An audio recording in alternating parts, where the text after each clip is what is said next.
السلام علیکم ورحمۃ اللہ وبرکاتہ۔ الحمد للہ رب العالمین والصلاة والسلام علی من بعثہ اللہ رحمۃ للعالمین نبینا محمد بن عبد اللہ الامین وعلی آلہ وصحبہ اجمعین ومن تبعهم بإحسان إلى يوم الدين اما بعد رب اشرح لي صدري ويسر لي امري واحلل عقدة من لساني يفقهوا قولي ربنا ارنا الحق حقا وارزقنا اتباعه وارنا الباطل باطلا وارزقنا اجتنابه۔ محترم دینی و ملی بھائیوں، نبیوں کے بعد سب سے افضل اور اشرف ترین جماعت صحابہ کی جماعت ہے، جن کے بہت سارے فضائل و مناقب کتاب و سنت کے اندر بیان کیے گئے ہیں۔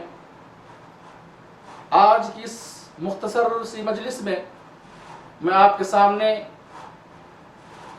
سامنے ایک عظیم صحابیہ، محدثہ، فقیہہ، رسول اللہ صلی اللہ علیہ وسلم کی زوج مطہرہ ام المؤمنین عائشہ رضی اللہ عنہا کا مقام اور ان کا مرتبہ اور درجہ بیان کرنے کی کوشش کروں گا، جن کی شخصیت کو یہود و منافقین نے ابتدا سے ہی مجروح کرنے کی ناپاک کوشش کی ہے، اور اس طرح سے رسول اللہ صلی اللہ علیہ وسلم کو اذیت اور تکلیف پہنچائی ہے۔ اور آج بھی شیعہ اس پاک دامن، عابدہ، مومنہ، متقیہ، زاہدہ نبی صلی اللہ علیہ وسلم کی چہیتی بیوی ام المومنین عائشہ رضی اللہ عنہا پر زہر آلود جملے کس رہے ہیں اور لعن و طعن اور گالی و گلوج، الزام تراشیوں کی بوچھار کر رہے ہیں۔ حالانکہ عائشہ رضی اللہ عنہا وہ پاکیزہ ہستی ہیں جن کا تزکیہ، جن کی پاکی اور ان کی عصمت اور ان کی عفت کی گواہی ساتویں آسمان کے اوپر سے اللہ سبحانہ وتعالیٰ نے قرآن کے اندر نازل فرمائی۔ اور میرے بھائیوں، ان سے زیادہ علم و فقہ والی عورت دنیا کے اندر نہ پیدا ہوئی۔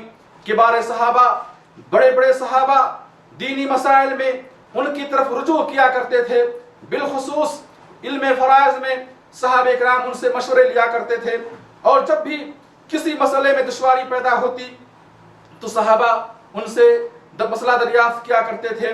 میرے بھائیوں، عورتوں میں سب سے زیادہ احادیث بیان کرنے والی یہ عورت ام المومنین، مومنوں کی ماں عائشہ رضی اللہ تعالیٰ عنہا ہے، جن سے 2210 احادیث مروی ہیں۔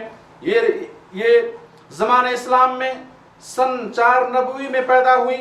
ان کی ماں کا نام ام رومان بنت عامر بن وائمر ہے۔ 17 رمضان سن 57 یا 58 ہجری میں فوت ہوئیں اور رات کے وقت بقیع قبرستان میں مدفون ہوئیں۔ انا للہ و انا الیہ راجعون۔ میرے بھائیوں، ام المومنین عائشہ رضی اللہ عنہا کو برا بھلا کہنا، ان پر لعن طعن کرنا، انہیں گالیاں دینا، انہیں برا بھلا کہنا، رسول اللہ صلی اللہ علیہ وسلم کو اذیت اور تکلیف پہنچانا ہے۔ ایک موقع پر رسول اللہ صلی اللہ علیہ وسلم نے ام سلمہ رضی اللہ عنہا سے فرمایا، لا تؤذینی فی عائشہ فواللہ ما نزل علی الوحی وانا فی لحاف امرأة منکن غیرہا، رواہ البخاری۔ فرمایا، اے ام سلمہ، عائشہ کے تعلق سے مجھے اذیت اور تکلیف نہ پہنچاؤ، واللہ، اللہ کی قسم، تم میں سے کسی بیوی کے لحاف میں جو میں اوڑھتا ہوں سونے کے وقت مجھ پر وحی نازل نہیں ہوئی۔ ہاں، عائشہ کا مقام یہ ہے کہ ان کے لحاف میں وحی نازل ہوتی ہے۔ میرے بھائیوں، اس حدیث سے آپ عائشہ رضی اللہ عنہ کا مقام اور ان کا رتبہ اچھی طرح سمجھ جائیں گے کہ رسول اللہ صلی اللہ علیہ وسلم جب ان کے ساتھ لحاف میں ہوتے، اس موقع پر وحی نازل ہوتی، آپ کے علاوہ کسی اور بیوی کو، کسی اور زوج مطہرہ کو، کسی اور ام المومنین کو یہ شرف اور یہ مقام حاصل نہ ہوا۔ صحابی رسول انس رضی اللہ عنہ سے روایت ہے، کہتے ہیں کہ عرض کیا گیا، اے اللہ کے رسول من احب الناس الیک، لوگوں میں سب سے زیادہ آپ کے نزدیک محبوب کون ہے؟ فرمایا آپ نے عائشہ۔ پھر سوال کیا گیا من الرجال، کہ مردوں میں سب سے زیادہ آپ کے نزدیک محبوب کون ہے؟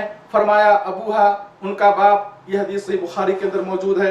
اسی طریقے سے میرے بھائیوں، عائشہ رضی اللہ عنہا سے رسول اللہ صلی اللہ علیہ وسلم کی محبت کا اندازہ اس بات سے لگائیں کہ رسول اللہ صلی اللہ علیہ وسلم آخری ایام میں جب بیماری آپ پر غالب ہو گئی تو ہر روز اپنی بیویوں سے پوچھتے کہ کل میں کس کے یہاں رہوں گا، کل میری باری کہاں ہوگی۔ میرے بھائیوں، امہات المومنین کہتی ہیں کہ ہم لوگوں نے جان لیا کہ شاید آپ عائشہ کی باری کا انتظار کر رہے ہیں، چنانچہ اتفاق رائے سے، ہم سب لوگوں کی اتفاق رائے سے آپ کو عائشہ کے حجرے منتقل کر دیا گیا۔ میرے بھائیوں، رسول اللہ صلی اللہ علیہ وسلم وہیں پر فوت ہوئے اور عائشہ کہتی ہیں کہ آپ کی روح مبارک نکلی، آپ کا سر ہمارے سینے پر تھا اور وہیں پر عائشہ رضی اللہ عنہا کے حجرے میں رسول اللہ صلی اللہ علیہ وسلم کو دفن کیا گیا۔ اسی طریقے سے میرے بھائیوں، ابو موسیٰ اشعری رضی اللہ عنہ سے روایت ہے کہ رسول اللہ صلی اللہ علیہ وسلم فرمایا کمل من الرجال کثیر، مردوں میں سے بہت سارے لوگ کمال کے درجے کو پہنچے، ولم یکمل من النساء الا مریم بنت عمران وآسیہ امرأۃ فرعون، کہ عورتوں میں کمال کے درجے تک نہیں پہنچی سوائے مریم بنت عمران کے اور آسیہ فرعون کی بیوی آسیہ، ان دونوں کے علاوہ اور کوئی عورت کمال کے درجے کو نہیں پہنچی۔ فرمایا آپ نے وفضل عائشہ علی النساء کفضل الثرید علی سائر الطعام، رواہ البخاری۔ عائشہ کی فضیلت تمام عورتوں پر ایسے ہی ہے جیسے تھرید کی فضیلت تمام کھانوں پر۔ تھرید ایک عربی کھانا ہے، ایک مخصوص قسم کی ڈش ہے، جیسے عربوں کے یہاں تھرید کی فضیلت دیگر کھانوں پر ہے، ایسے تمام عورتوں پر عائشہ رضی اللہ عنہ کو فضیلت حاصل ہے۔ میرے بھائیو، حدیث بخاری کے اندر موجود ہے، عائشہ رضی اللہ عنہ کہتی ہیں کہ رسول اللہ صلی اللہ علیہ وسلم نے فرمایا اے عائش، یہ جبریل تمہیں سلام کہہ رہے ہیں۔ تو میں نے کہا وعلیہ السلام ورحمۃ اللہ وبرکاتہ۔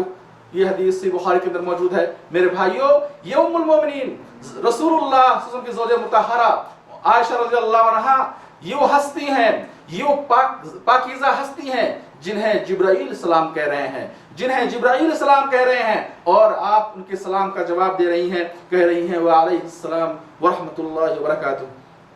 عائشہ رضی اللہ عنہا پر تہمت و الزام لگانے والوں، نعوذ باللہ انہیں کافر و مرتد کہنے والوں، عائشہ رضی اللہ عنہا دنیا اور آخرت دونوں میں رسول اللہ صلی اللہ علیہ وسلم کی بیوی ہیں۔ فرماتے ہیں آپ عائشہ زوجی فی الجنہ، صححہ الالبانی فی السلسلہ، فرماتے ہیں آپ عائشہ جنت میں میری بیوی ہیں۔